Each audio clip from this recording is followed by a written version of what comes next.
Primeiro, preciso dizer que eu amo economia. Ela oferece um kit de ferramentas maravilhoso para dar sentido ao mundo.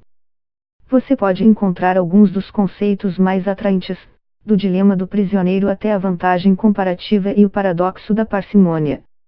Em segundo lugar, a economia não teve um funcionamento ruim. Nas últimas décadas, os economistas tiveram, mais do que nunca e mais do que qualquer outra pessoa, influência sobre todos os aspectos de nossas vidas. Eles comandaram os bancos centrais, lideraram os estudos sobre negócios e trabalharam nos altos escalões dos serviços públicos em todo o Ocidente e em instituições internacionais. A ortodoxia deles sustentou todos os tipos de políticas governamentais. E, durante esta era em que os economistas reinaram, o mundo alcançou algumas conquistas marcantes. A redução na proporção de seres humanos que vivem em extrema pobreza nos últimos 30 anos tem sido extraordinária. Ficou bem óbvio que muita coisa tinha dado errado na época da crise financeira. Foi constrangedor o fato de o pior crash em 3 gerações ter ocorrido não muito depois de os economistas assumirem o comando.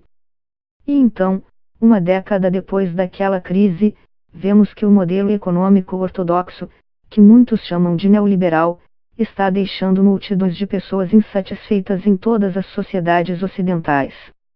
Obviamente, políticos e formuladores de políticas estão respondendo a esta indignação da maneira usual, tentando encontrar um caminho diferente. Uma grande pesquisa sobre desigualdade, lançada recentemente pelo Institute for Fiscal Studies, é um exemplo das mudanças nas prioridades dos economistas. Mas há algo mais acontecendo também.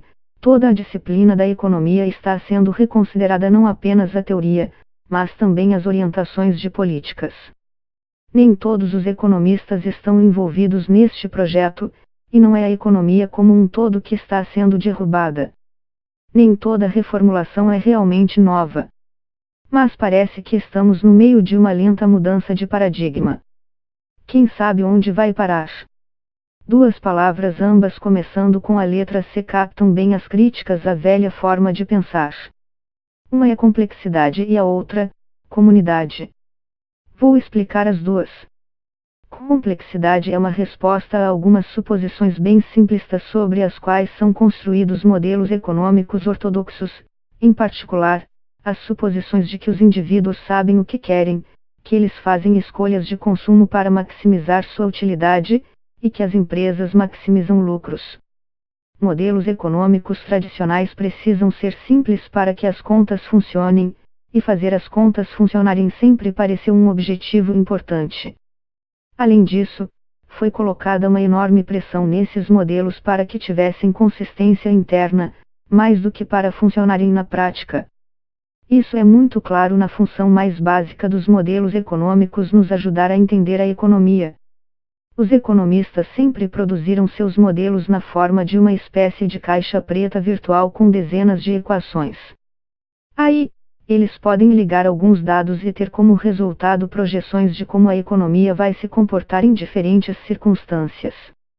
Esses modelos têm uma certa elegância teórica, mas agora há uma sensação crescente de que as economias não evoluem ao longo de um caminho matemático bem definido, mas de uma maneira muito mais confusa. Os atores da economia enfrentam uma incerteza radical.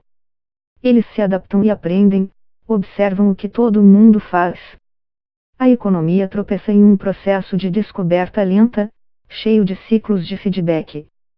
Os novos modelos podem se valer de outras ciências, eles podem analisar como grupos de peixes ou de pássaros se movem juntos, ou se basear em modelos evolutivos de populações.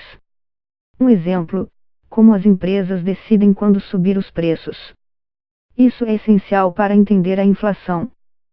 Simplificando um pouco aqui, nos modelos tradicionais, as empresas podem tomar suas decisões sobre preços observando a meta de inflação e supondo que será ela a taxa de inflação.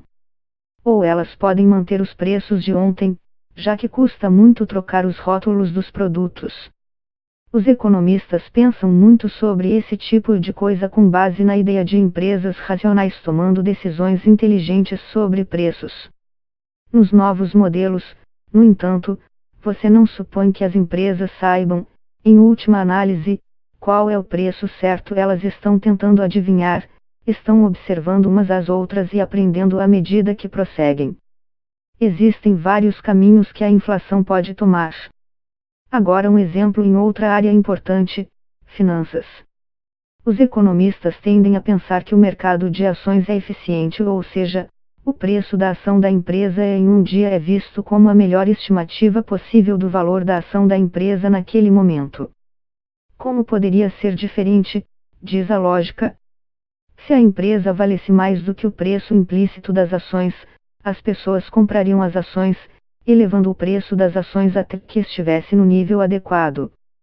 Mas, novamente, o mundo real é mais complicado. Quem realmente toma as decisões de investimento?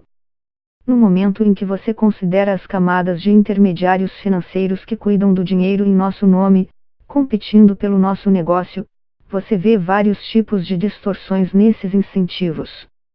Gerentes de fundos podem querer seguir o pacote de investimentos de outros investidores em vez de seguir seus próprios julgamentos para não parecerem estúpidos. De repente, você tem o potencial de bolhas, boas e falências quando todos acumulam as mesmas ações ao mesmo tempo.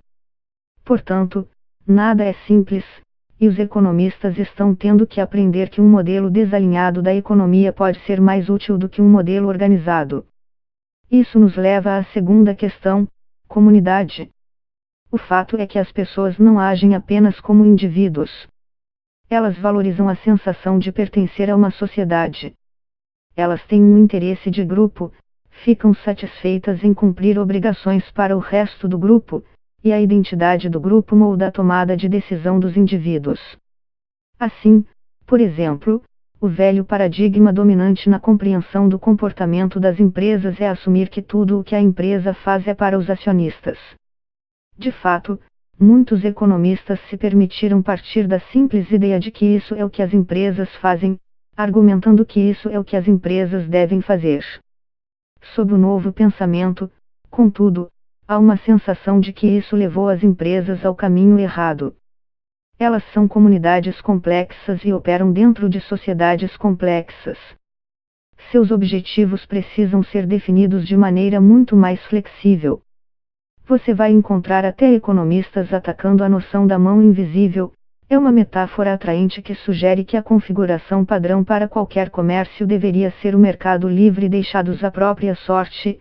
Indivíduos egoístas produzem involuntariamente o melhor resultado para a sociedade como um todo. Mas o novo pensamento sugere que o governo, ou alguma noção de interesse de grupo, deveria ter um papel maior a desempenhar para que as coisas funcionem de maneira eficiente. Eu não quero fingir que o novo pensamento representa um choque súbito e agudo. Os economistas sempre foram especialistas em autocrítica e o tema está sempre evoluindo. E eu não estou construindo um argumento original aqui, estou simplesmente relatando o que ouço economistas dizerem sobre como eles sentem que a área está mudando.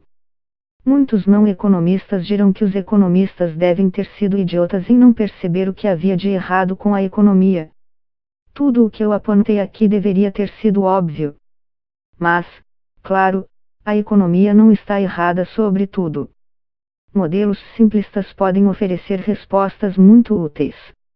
O problema é que os economistas às vezes os encaram de forma literal demais e esperam que esses modelos sirvam para muito mais do que eles foram projetados. No fim das contas, é muito fácil cometer o erro do velho bêbado procurando as chaves sob a iluminação da rua. Tem certeza de que foi aqui que você deixou cair? Perguntaram. Não, eu deixei cair no parque, mas a luz é melhor aqui, respondeu ele. Economistas empenharam mais esforço em olhar para onde a luz é boa, do que onde a economia está. E é ótimo que eles estejam começando a procurar em outro lugar.